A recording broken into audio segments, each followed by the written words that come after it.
ville italienne a lancé une guerre pour un sceau en bois. Pas en or, pas magique, un sceau. Bienvenue dans l'un des conflits les plus ridicules du Moyen-Âge. Les historiens l'appellent la War of the Bucket. Elle éclate en 1325 entre Bologna et Modena. Et oui, le sceau existe encore. Le sceau n'est même pas la vraie raison. C'est juste l'allumette dans une poudrière politique géante. À l'époque, l'Italie est un gigantesque drama. Deux clans s'écharpent depuis des décennies. Les Guelfes soutiennent le pape. Les Gibelins soutiennent l'empereur du Saint-Empire romain germanique. Chaque ville choisit son camp et les voisins se détestent cordialement. Version médiévale de Twitter, mais avec des épées. Une nuit, des soldats de Modène infiltrent Bologne. Ils volent un seau dans un puits public.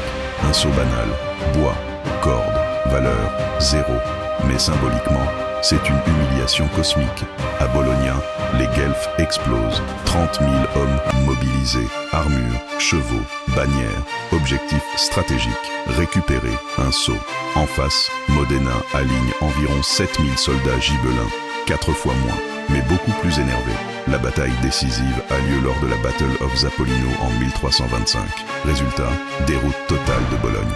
30 000 contre 7 000, et ils perdent quand même. Imagine mobiliser une petite ville entière pour rentrer chez toi sans ton sceau. Cerise sur le gâteau. Les vainqueurs de Modène gardent le sceau comme trophée, puis ils en volent un autre pour bien se moquer. Aujourd'hui, l'original est toujours exposé dans la Torre della Ghirlandina à Modena, un monument historique, à la gloire d'un vol de sceau. Les grandes guerres commencent rarement pour de grandes raisons, souvent pour de petites humiliations et énormément d'ego mal placés. Abonne-toi, c'est rien pour toi et beaucoup pour moi. Et puis, je promets de pas te faire la guerre, parce qu'un jour,